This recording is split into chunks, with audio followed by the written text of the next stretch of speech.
محمد رشید بھائی. وعلیکم السلام، کیا حال ہے حضرت؟ ٹھیک ہو؟ اللہ تعالیٰ کا بڑا احسان ہے. آپ سنائیں، خیریت سے ہیں آپ؟ انشاءاللہ طبیعت ٹھیک ہے؟ اللہ کا احسان ہے. حضرت میرا نام محمد رشید ہے جی سر. اور میں دارالعلوم کراچی کا فاضل ہوں. کراچی کا ماشاءاللہ. عثمانی صاحب کا نام سنا ہوگا آپ نے. بے شک. عثمانی تو بڑا خاندان ہے نا، وہ ادھر شبیر احمد عثمانی، بہت سارے عثمانی ہیں، ٹھیک ہے نا. ہاں پرانے بالکل. دیوبندیوں میں تو بہت پرانا نام ہے، بہت سارے علماء گزرے. پرانا تو اتنا نہیں ہے، خیر نہیں، جو شفیع عثمانی ہے، شبیر عثمانی ہے نا، ان کا بڑا جو ہے قیام پاکستان کے وقت، قیام پاکستان کا وقت، وہ پاکستان کا وہ بڑا سب سے بڑا عالم وہی تھا دیوبندیوں کا. حضرت آپ کی آواز مجھے صحیح نہیں آ رہی. مجھے نہیں معلوم جی، میں کوشش کروں گا میں واضح الفاظ میں گفتگو کروں. اچھا حضرت مجھے سن سکتے ہیں جی؟ حضرت مجھے میری آواز آپ کو آ رہی ہے؟ آواز سلو آ رہی ہے، آ تو رہی ہے پر سلو آ رہی ہے. وہ نیٹ کا پھر تھوڑا سا آپ کے، آپ کا اپنے فون کا پرابلم ہے، آپ کا اپنے ڈیوائس کا. ہاں آپ کا مسئلہ ہے، آپ کا مسئلہ ہے. علیہ صاحب کیسے ہو؟ ٹھیک ہو؟ اللہ کا احسان ہے. Thank you sir. آپ بات کریں جی، بسم اللہ کریں. اچھا حضرت، آپ مجھے کوئی بھی ٹائم دے دے کہ ہم یہ امامت پہ بات کریں. بسم اللہ. ابھی بات کرنا چاہیں ابھی، کبھی اور بات کرنا چاہیں کبھی اور، میں حاضر ہوں.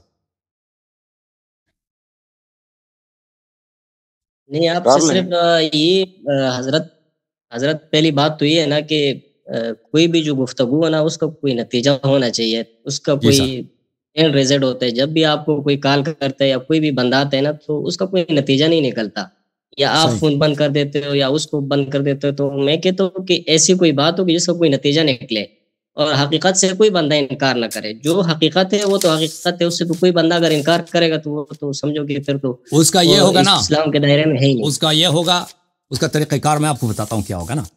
دونوں ایک موضوع جو انتخاب ہوگا اس پہ بات کریں گے، پھر اس میں آخر میں مثلا 25 منٹ ایسا ہوگا کہ ایک شخص دوسرے سے سوال کرے گا ڈائریکٹ، اور سامنے والا اس کے اسی سوال کا ڈائریکٹ جواب دے گا، بے ایمانی نہیں کرے گا. اس سوال سے اعراض کرے. مثلا میں نے پوچھا کہ بھئی آپ کی تعلیم کیا ہے، اس سے پوچھا تھا نا، وہ کہتا ہے میں خاموش، جواب نہیں دے رہا، خاموش خاموش خاموش. اس طرح نہیں، یا کوئی اور بات کہہ دے، اس سے کہہ دیں کہ بھئی اس حدیث کا کیا مطلب نکلتا ہے، وہ کسی آیے کا ذکر کرنا ڈائریکٹ، یا کہہ دے مجھے نہیں آتا، یا کہہ دے بھئی میرے عقیدے کے مطابق اس کا یہ مطلب نکلتا ہے، ایمانداری سے جو اس کا بنتا ہے نا. تو پھر دونوں طرف کو یہ ملے گا نا سوال جواب کا.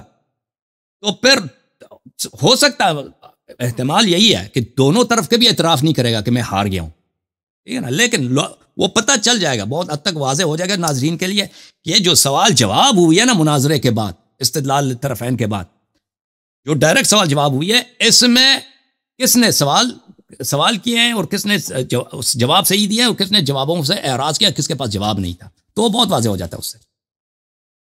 حضرت یہ جو امامت کا مسئلہ ہے یہ کب ختم ہوگا؟ یہ قیامت کے دن تو فیصلہ ہوگا، وہ نہیں ہم کہتے کہ دنیا میں اس کا کوئی نہ کوئی فیصلہ تو ہونا چاہیے نا. یہ کب سے چل رہا ہے؟ امامت الوہیت سے بڑا تو نہیں ہے نا، خدا کی خدائی تو اللہ کی الوہیت امامت سے بڑا ہے، نبوت سے بڑا ہے. ابھی دیکھیں کتنے لوگ ہیں کہ اللہ کے منکر ہیں یا اللہ کے لیے شریک کے قائل ہیں، ٹھیک ہے نا. تو یہ تو اللہ تعالیٰ اپنی حجت قائم کر دیتا ہے، لیکن اگر کچھ لوگ اعراض کرتے ہیں، کچھ لوگ انکار کر دیتے ہیں، تو اس میں اللہ کے حجت کا قصور نہیں ہے، حجت واضح ہے.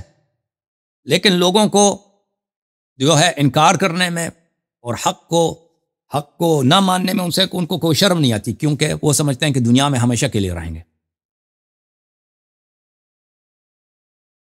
اچھا، ابھی سب سے پہلے سوال تو آپ سے یہ کرنا ہے، پھر آپ کوئی ٹائم بتا دیں کہ آپ یہ مجھے بتائیں کہ آپ امامت کے متعلق جس طرح ہم نے سنا ہے اسی طرح عقیدہ رکھتے ہو یا یہ سنی سنائی بات ہے؟ دیکھیں امامت کے کس پہلو پہ آپ نے بات کرنی ہے؟ امامت تو ایک مجھے بات کر رہے تھوڑا، میں آپ سے یہ عرض کر رہا ہوں، اکثر بات ایسی ہوتی ہے جو سنی سنائی ہوتی ہے، اس کو کوئی حقیقت نہیں ہوتا. فلاں کا یہ مذہب ہے، فلاں کا وہ مذہب ہے، وہ سنی سنائی بات ہوتی ہے. اب میں آپ سے پوچھ رہا ہوں آپ کی زبانی کہ آپ کا امامت سے کیا مراد ہے؟ جیسے ہم نے سنا ہے کہ آپ 12 خلیفہ مانگتے ہو، بالکل معصوم، اور کہتے ہو کہ نبی علیہ السلام کے علاوہ باقی انبیاء سے بھی وہ معصومین افضل ہے، ایسا ہے؟ بالکل آپ نے صحیح سنا ہے، بالکل آپ نے صحیح سنا ہے کہ نبی صلی اللہ علیہ وسلم کے بعد اس امت میں رسول اللہ صلی اللہ علیہ وسلم کے اوصیاء ہیں، خلفاء ہیں، ائمہ طاہرین علیہم السلام ہیں، وہ سب انبیاء سے افضل ہیں سوائے حضرت خاتم کے. حضرت خاتم صلی اللہ علیہ وسلم سب پہ افضل ہیں، ان سے کسی کا قیاس نہیں ہو سکتا، لیکن ائمہ طاہرین علیہم السلام انبیاء سے افضل، باقی انبیاء سے افضل۔ دوسری بات آپ سے یہ کنفرم کرنی ہے کہ آپ یہ سمجھتے ہو کہ ان 12 اماموں کو اللہ ہی نے مختص کیا ہے؟ جی سر بالکل، اگر ایسا نہ ہو تو شرک ہے، جی اگر ایسا نہ ہو تو دین اسلام باطل ہے۔ اگر اللہ کی جانب سے امامت نہیں ہے تو دین اسلام میں یہ باطل سمجھا ہے۔ ہوں کہ میں یہ سمجھاؤں حضرت کہ آپ کے ہاں 12 امام معصوم ہے اور وہ اللہ کی طرف سے مقرر ہے، ان کا انکار کرنا کفر ہے، ایسا ہی یہ درست ہے؟ دیکھیں یہ الگ بات ہے، ایک بات ہے کہ اللہ کی طرف سے وہ منسوب ہے اور جو اس کو نہ پہچانے کیا وہ کافر ہے۔ اگر وہ کوئی دیکھیں، اگر کوئی اس کو پتہ نہیں ہے، اس پہ حجت تمام نہیں ہوا، کلمہ گو ہے، نماز پڑھتا ہے، روزہ رکھتا ہے، اہل بیت علیہ السلام سے دشمنی نہیں کرتا، لیکن اس کو ابھی یہ مسئلہ اس کے لیے واضح نہیں ہے، کہتا ہے کہ شیعہ حق ہے، ابو بکر عمر کی خلافت صحیح ہے، مجھے نہیں پتہ چلا ابھی تک، ٹھیک ہے نا، کبھی اس نے کسی نے توضیح نہیں دی، اس طرف اس نے توجہ ہی نہیں کی۔ ایسے لوگ جو ہے المرجون لامر اللہ ہیں، یہ مستضعف فی الدین ہے، ہم ان کو کافر نہیں کہتے، یہ ہمارے مسلمان بھائی ہیں، ہو سکتا ہے یہ جنت بھی چلے جائیں، ٹھیک ہے نا، قیامت کے دن یہ المرجون امرہم الی اللہ، ان کا تقدیر اللہ کے سامنے، اللہ چاہے تو ان کو جنت لے کے جائے اپنے عفو کے ساتھ، اللہ چاہے تو ان کو اپنے اعمال کی وجہ سے عذاب کرے جہنم میں، اللہ کے ہاتھ میں۔ لیکن جس شخص کو پتہ چل جاتا ہے اس امت میں کہ رسول صلی اللہ علیہ وسلم کے بعد ایسا نزاع ہے کہ امام کون ہے، ٹھیک ہے نا، اس کو پتہ بھی چل جاتا ہے کہ شیعوں کا یہ عقیدہ ہے اور شیعوں کے یہ دلائل ہیں، اور یہ واضح ہو جاتا ہے اس کے لیے، پھر بھی انکار کر لیتا ہے، تو اس کے کفر میں شک نہیں ہے، کیونکہ اس کو پتہ ہے کہ رسول صلی اللہ علیہ وسلم نے 12 امام تعین کیے ہیں، اور جو رسول صلی اللہ علیہ وسلم کی تائید نہیں کرتا، تصدیق نہیں کرتا، تکذیب کرتا ہے، وہ کافر ہوتا ہے۔ یہ 2 باتیں تو کلیئر ہو گئی آپ کی طرف سے۔ تیسری بات میں آپ سے یہ عرض کر رہا ہوں کہ نبی علیہ السلام کو اس دنیا سے گئے ہوئے تقریباً 1446 سال ہو گئے، اب ہم تک جو کتابیں پہنچی قرآن کے علاوہ حدیث، اب ہمارے ہاں جو کتابیں پڑھائی جاتی ہیں، صحیح ستہ، بخاری، مسلم، ترمذی وغیرہ، ابو داؤد، جو بھی ہے، یا آپ کے ہاں جو پڑھائی جاتی ہے، اب جو اہم بات ہے اس کے اندر یہ ہے کہ جو ہمارے پاس احادیث کی کتابیں، ہم بھی 100% اس پر عمل تو نہیں کر سکتے نا، نہ کرتے، نہ ہونا چاہیے، جو میرا نظریہ ہے، آپ بھی اس طرح نہیں کر سکتے، لہٰذا اب ہم اس اختلاف کو کس جگہ پر لے جا کر اس کو ختم کریں گے؟ مثال کے طور پر میں کوئی دلیل پیش کرتا ہوں بخاری سے، ترمذی سے، ابو داؤد سے، نسائی سے، آپ اس کو نہیں مانتے ہو، یا آپ ایک ایسی کتاب سے دلیل پیش کرتے ہو جس کو میں نہیں مانتا ہوں، تو اب آخر ہم کون سی ایسی جگہ ہوگی جس پر جا کے ہم کھڑے ہوں گے کہ ہاں یہ دونوں کا متفقن علیہ ہے؟ اس کا کیا صورت ہوگی؟ وہ باتیں دیکھیں، قرآن مجید فریقین کے نزدیک متفقن علیہ، سب مسلمان قرآن مجید کو حجت مانتے ہیں۔ اگر کسی آیا کو کسی مطلب پر، کسی آیا کی واضح دلالت ہے، متشابہ دلالت نہیں، واضح دلالت، تو یہ سب پہ حجت ہے، تو یہ پہلی بات۔ دوسری بات ہے کہ جو احادیث متواترہ ہے فریقین کے درمیان، یہ فریقین مانتے ہیں کہ یہ حدیث صحیح ہیں، ٹھیک ہے نا، اس میں نہ شیعہ اس کو جھٹلاتا ہے، نہ جماعت مخالفین، وہ احادیث فریقین پہ حجت ہے، ٹھیک ہے نا، صحیح ہے۔ تو یہ اور اس کے بعد عقل ہے، دلیل عقل، کہ اللہ تعالیٰ نے سب کو عقل دیا، کہ عقل کی روح سے بہت ساری باتیں کہ انسان اگر سوچے، عقل کہہ دیتا کہ یہ بات نہیں ہو سکتا، یہ اللہ کی رحمت کے خلاف ہے، یہ بات رسول صلی اللہ علیہ وسلم نہیں کر سکتے کیونکہ ان کے رسالت کے خلاف، تو یہ باتیں بھی سب کے لیے حجت ہے۔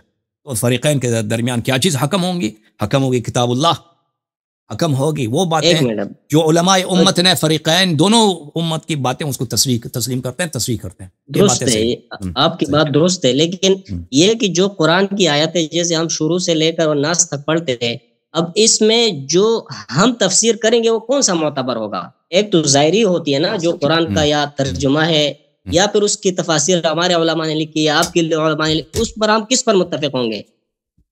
یہ آپ کیا نا، جو تفسیر اگر آیا متشابہات میں سے ہے کہ اس میں مختلف اقوال ہیں اور کوئی قول کو ترجیح نہیں دیا جا سکتا، تو لازمی بات ہے وہ متشابہ میں سے، اس پہ آپ استدلال نہیں کر سکتے۔ لیکن اگر ایک آیا محکم ہے، واضح الدلالہ ہے ایک مطلب پر، اور فریقین کے علماء نے اس کی بالخصوص اگر اس کے متعلق آیا روایت موجود ہو، اس آیا کے متعلق روایت حدیث موجود ہو رسول صلی اللہ علیہ وسلم سے، تو وہ دیکھا جائے گا، اس کی کوئی شاہد ملتی ہے حدیث سے، اس تفسیر کی کہ یہ اس آیے کا مطلب یہ ہے، اس کی شاہد ملتی ہے، تائید ملتی ہے روایات احادیث سے، تو پھر اس مطلب کو لیا جائے گا، ٹھیک ہے نا۔ اگر اس طرح نہیں ہے، کوئی آیا ہے کہ وہ ایک فریق اس کی ایک طرح تفسیر کرتے ہیں، دوسری فریق دوسری طرح تفسیر کرتے ہیں، تو پھر لازمی بات ہے کہ وہ آیا جو ہے اس سے استدلال کرنا مشکل ہوگا۔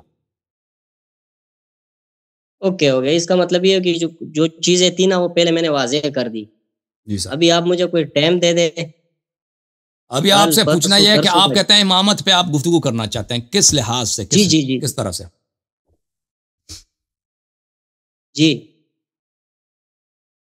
دیکھیں میرا جو موقف ہے، دیکھیں امامت تو ایک بہت وسیع موضوع ہے، میرا جو موقف ہے کہ فریقین کے درمیان جو عقیدہ امامت ہے، عقیدہ خلافت ہے شیعوں کا، اور جو عقیدہ امامت ہے، عقیدہ خلافت ہے آپ لوگوں کا، جن کو آپ کو اہل سنت کہتے ہو، اور ہم آپ کو اہل سنت نہیں مانتے، اہل سنت ہم ہیں۔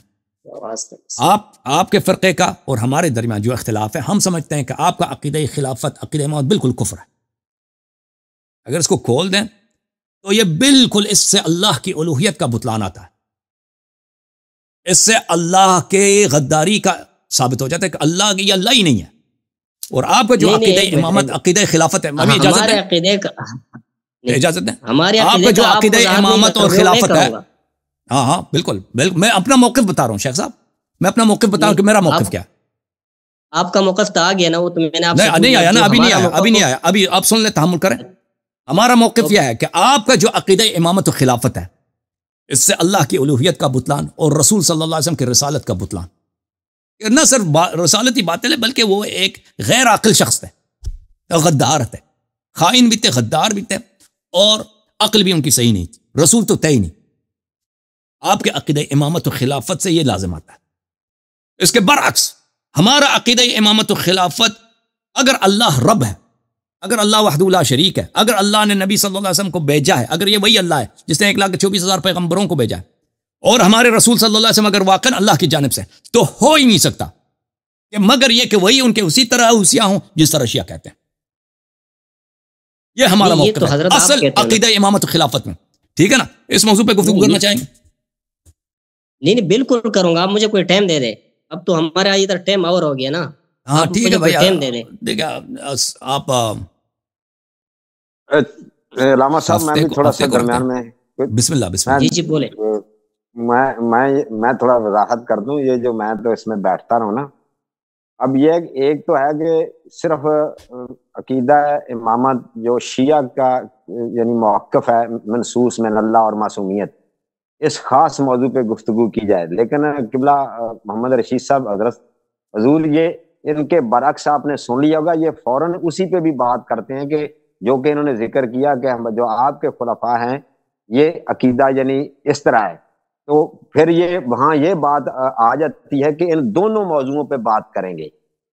یہ پھر جواب دعویٰ میں جب یہ اپنا مقدمہ پیش کریں گے تو ایک تو اپنے اس امامت عقیدہ منصوص من اللہ کا دفاع کریں گے اور اٹیک بھی کریں گے آپ خلافت کے اوپر، یہ ہمیشہ میں نے دیکھا ہی ہوا ہے۔ تو جب یہ اٹیک کریں گے تو پھر آپ یہ نہ کہیے گا کہ یہ موضوع سے ہٹ رہے ہیں، تو یہ موضوع اس طرح ساتھ ساتھ یہ ان کو حوالے یہ دیتے ہیں اور دیں گے، یہ میرا تجربہ ہے۔ میرے بھائی میری بات سنیں، محمد رشید صاحب، میں ان لوگوں میں نہیں ہوں کہ حقیقت سے انکار کروں، یہ اللہ یاری صاحب یہ بات آپ ذہن میں رکھیں، کیونکہ اگر ایک حقیقت میرے سامنے آ جاتی ہے اس کا میں انکار کروں تو پھر تم مجھ میں اور منافقین میں کیا فرق ہوگی ہے جو حقیقت کو چھپاتے۔ حقیقت جو آئے گی وہ تسلیم کرنی پڑے گی، میرے سامنے آئے گی میں کروں گا، آپ کے سامنے آئے گی آپ کرو گے دلائل کے ساتھ۔ صحیح ٹھیک ہے، تو موضوع طے پایا ہے بھائی، موضوع طے پایا ہے۔ اگلے آپ بولیں، آپ کس دن آپ کے پاس ٹائم ہے شیخ صاحب؟ نہیں آپ بولے، آپ نہیں آپ مہمان ہیں، آپ بولیں بھائی۔ جمعرات کو رکھتے ہیں، جمعرات کو صحیح ہے، ہفتہ جو ہے نا اگلے دن اتوار ہوتا ہے، چھٹی بھی ہوتی ہے، لوگ پھر ذرا سنتے بھی ہیں سامعین، اور چاہے جمعرات رکھ دیں چاہے ہفتہ رکھ دیں، ان دونوں میں سے ایک چن لیں۔ جمعرات جو شب جمعرات یا ہفتہ، جمعرات شب جمعہ ہوگا، اور ہفتے والے دن جو آئے گا شب یکشنبے ہوگا۔ جی جی جمعرات والی رات ٹھیک ہے، جمعرات بہتر ہے، شب جمعہ لیلۃ الجمعہ۔ جی جی اوکے، یہ جو ٹائم کون سا ہوگا؟ ابھی خمیس جو آ رہا ہے نا، ابھی جمعرات والے دن آ رہا ہے، ابھی کون سا اب ٹائم؟ وہی 9 بجے پاکستان کے ٹائم میں، صحیح ہے، 8:30 ٹائم کے مطابق 8:30 9 بجے اوکے۔ جمعرات 27 تاریخ، آخر میں ایک عرض کروں، 27 جی مارچ، جی سر۔ وہ میری ایک خواہش ہے کہ ہم اللہ یاری کا نام علی یاری رکھے تو ٹھیک نہیں رہے گا؟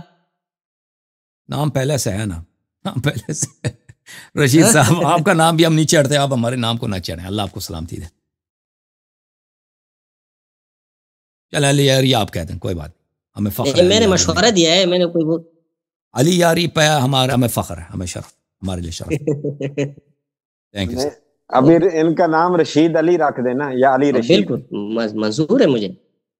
بہت اچھی بات ہے. تو نہیں یہ اب ان کے ڈاکومنٹس میں اللہ یاری ہے، ادروائز یہ اگر علی یاری بھی ہو تو ان کو کوئی اور اچھا لگے گا نا. انشاءاللہ آپ کی مہربانی ہے، آپ کی ذرا نوازی ہے محمد رشید بھائی. اوکے اوکے جناب، جمعرات کو ملاقات ہوگی، جمعرات کو.